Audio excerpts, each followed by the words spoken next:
কখন কারাগার থেকে বের হবে প্রিয়জন, সে অপেক্ষায় স্বজনরা। কারো হাতে ফুল, কারো হাতে মালা। প্রিয়জনকে ফুল দিয়ে বরণের অপেক্ষায় বয়স্কদের সঙ্গে এক ঝাঁক নিষ্পাপ শিশুও। অনেকেই জন্মের পর প্রথম দেখেন দাদা নানাকে, আবার কাউকে 3 মাস বয়সী রেখে বাবা কারাবরণ করায় এক প্রকার এতিমের মতো কেটেছে দীর্ঘ প্রায় 16টি বছর। বাচ্চারা খুবই ছোট ছিল, মানে এতটা অসহায়ের মতো আমরা রাস্তায় পড়ে গেছিলাম, সেখান থেকে আমাদের তুলে নেওয়ার মতো কেউ ছিল না।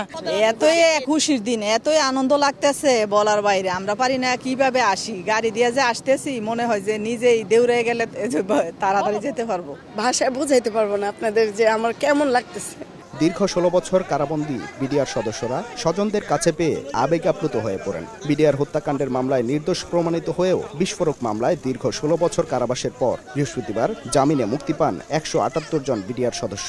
4 দেয়ালের অনিশ্চিত জীবনের অবসান ঘটিয়ে অবশেষে সদ্য মুক্তি পাওয়া বিডিআর সদস্যদের ফিরে পেয়ে নতুন জীবন ফিরে পেল স্বজনরা। কারাগারের কঠিন মুহূর্তগুলোর বিবরণ দেন নিরপরাধ বিডিআর সদস্যরা। আজকে বাবাকে পেয়ে অনেক খুশি, অনেক আনন্দ, অনেক আনন্দ। আমার চাকরি ওই ঘটনার মাত্র 1 বছর, আমি কোনো কিছুর সাথে কোনো কিছু জানিও না। আমি এখানে একটা খেলা উপলক্ষে আসছিলাম আর কি। তো আমার অভিযোগ দিয়েছিল কি আমি পিলখানার ভিতরে উপস্থিত ছিলাম, সাক্ষী হওয়ার জন্য বলছিল, সাক্ষী হতে চায় না, এই কারণে জেলখানায়। সাধারণ জনগণ যেমন টিভিতে দেখছে, আমিও টিভিতে দেখছি ঘটনা, তারপরেও আজকে 16 বছর আমি জেল খাটছি।